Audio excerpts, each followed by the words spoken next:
estamos entrando nas eleições e,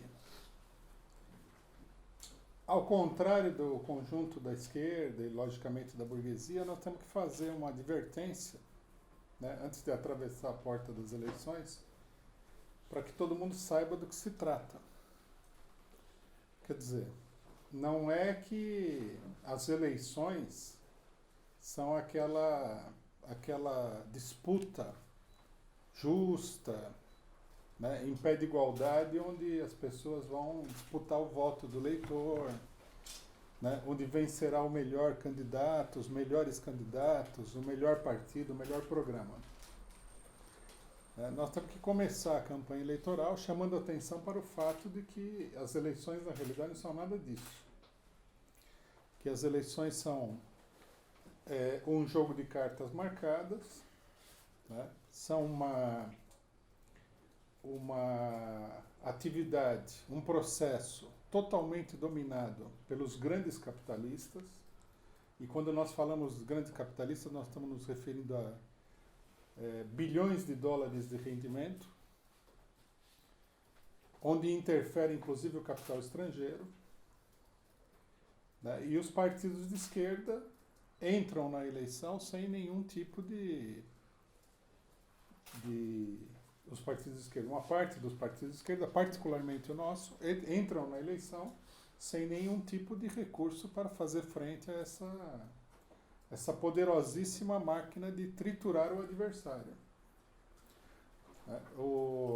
Nós temos que lembrar que, embora a imprensa capitalista não fale nada disso durante as eleições, que a campanha eleitoral dos candidatos de meia dúzia de grandes partidos está sendo feita com milhões e milhões de reais e de dólares, que essas campanhas atingem, no final, né, mais de R$1 bilhão fácil, né, que é um dinheiro que só pode ser colocado em jogo nas eleições pelos maiores capitalistas do país, né? Até os pequenos capitalistas não têm possibilidade nenhuma de concorrer nessas condições.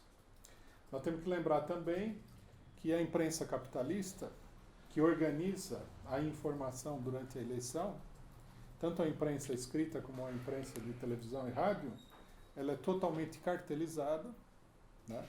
Ela exclui os partidos dos quais ela não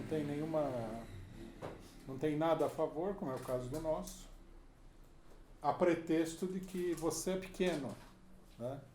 Quer dizer, lógico, se você usa milhares de órgãos de informação que pertencem à burguesia, que são grandes empresas capitalistas, para fazer a eleição, quem eles decidirem divulgar são os grandes. Quem eles decidirem não divulgar, automaticamente não são grandes. Quem eles decidirem divulgar são aqueles que a população conhece e dá importância. Quem eles decidirem não divulgar são aqueles aos quais a população supostamente não daria importância. Não há nenhum processo exterior à manipulação da eleição pela imprensa. Nós precisamos lembrar também o seguinte, que mesmo no próprio sistema político, ele é feito para favorecer também essa meia dúzia de partidos. Primeiro, uma coisa que é muito importante lembrar, que não é dita nunca, a maioria das organizações, grupos de políticos, grupos de afinidade que gostariam de se organizar como partidos e lançar candidatos, estão proibidos de fazer porque a eleição é draconiana nesse sentido, né? Eles simplesmente não conseguem legalizar um partido. A imprensa também faz uma campanha para os politicamente atrasados, que são muitos, né, desinformados, inclusive desinformados por ela, de que no Brasil tem partido demais. Como se a liberdade partidária não fosse um direito democrático. Quer dizer, a liberdade partidária seria substituída pela racionalidade da quantidade ideal de partidos que você deve ter dentro de um país. O que é um absurdo. Uma coisa totalmente absurda e sem sentido. Na realidade, deveria ter os partidos de acordo com os pensamentos, as ideias, as ideologias, os programas divergentes, né?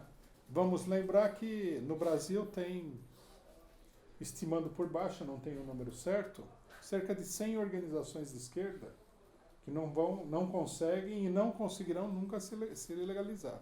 Alguém poderia falar, algumas são tão pequenas que elas mal teriam condições de lançar mais do que um candidato, mas o fato é que cada um lança o candidato que pode.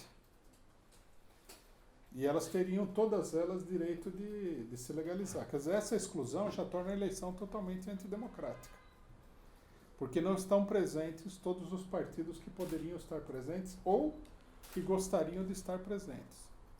Depois nós temos o fato de que a ajuda estatal aos partidos é distribuída de uma maneira totalmente desproporcional, né? Uma vez que isso daí é baseado no número de deputados que todo mundo já tinha quando foi aprovada a lei, logicamente que os partidos que já estavam estabelecidos receberam a parte do leão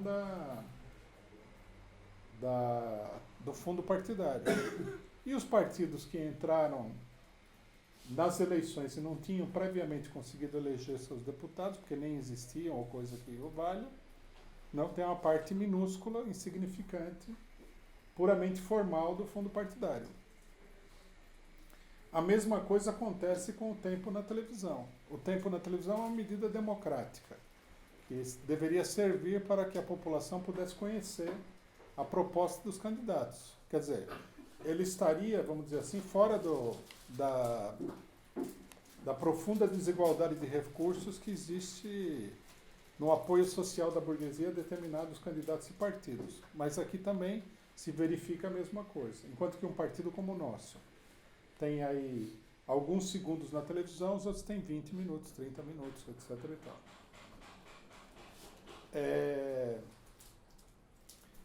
A eleição ela é controlada pelo Supremo Tribunal Eleitoral, o TSE. E esse tribunal é um tribunal totalmente arbitrário. Ele manda e desmanda nas eleições, frequentemente passando por cima da legislação. Numa eleição, por exemplo, a nossa candidatura presidencial foi cassada por uma tecnicalidade, uma diferença nas contas que se apresentaram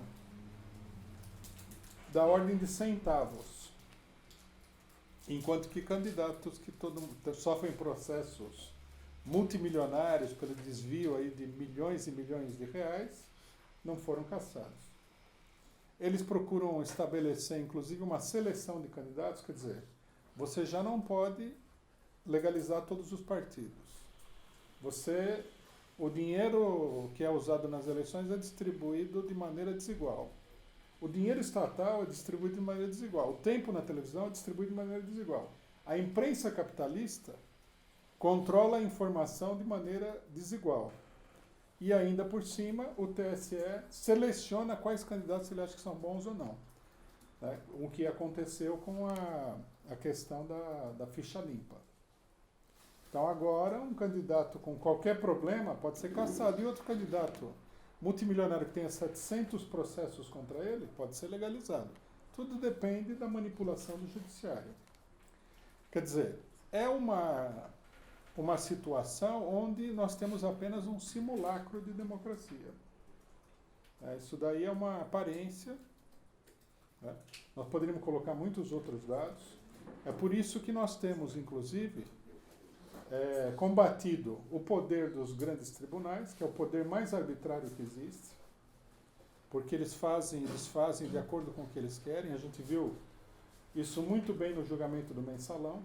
O julgamento do Mensalão foi uma combinação entre o STF e a imprensa, né, para atacar um único partido.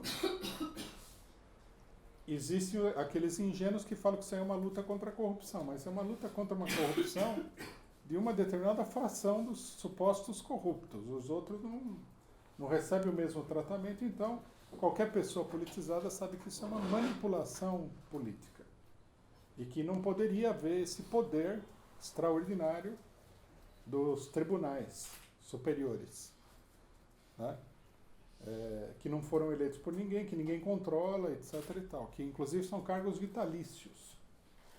Então nós temos essa situação, nós temos que entrar na campanha eleitoral tendo em conta essa enorme desvantagem. Quer dizer, isso já significa que nós não estamos entrando na campanha eleitoral com o intuito de concorrer alegremente como se nós fôssemos um partido igual aos outros, porque na verdade tem meia dúzia de partidos que não são iguais a ninguém. Nós entramos na campanha eleitoral no sentido de travar uma luta pelos interesses da classe trabalhadora, porque em última instância todo esse aparato é para excluir a classe trabalhadora do poder político no país. Existe uma engrenagem muito definida, para corromper todos os partidos de esquerda. Então nós já entramos no sentido de denunciar, de combater, de apresentar o interesse da classe trabalhadora contra toda essa pressão que se abate sobre todo mundo que não concorda com o regime. Né? Daí também que nós tenhamos levantado, né, a palavra de ordem de Assembleia Nacional Constituinte, porque ou você derruba esse modelo, ou você é a favor de uma ditadura muito mal camuflada. Temos levantado isso daí. A nossa principal preocupação na eleição, o que é? A nossa principal preocupação é levar os trabalhadores à consciência do caráter de classe e ditatorial do regime político e lançar mais claramente, espalhar a ideia de que os trabalhadores precisam construir um grande partido político e que esse partido político não vai derrotar o regime através das eleições. Só pode derrotar o regime através da luta nas ruas da própria classe trabalhadora, que não há nenhum outro caminho. Que nós não defendemos aqui a eleição de um deputado, de um presidente, um governador, com a ideia de que mesmo que a gente conseguisse eleger, essas pessoas fariam uma grande diferença no que diz respeito ao regime político, mas que nós estamos na luta pelo socialismo e pelo governo operário e pela revolução proletária. Então, eu acho oportuno já fazer esse lembrete sobre as eleições, né, para que as pessoas não se enganem. Não é o fato de que o PCO esteja participando das eleições que significa que nós tenhamos qualquer crença, né, nesse processo eleitoral. Nós estamos participando especificamente para se opor a esse processo eleitoral e chamar a atenção dos trabalhadores para a via possível para resolver os problemas que os trabalhadores têm.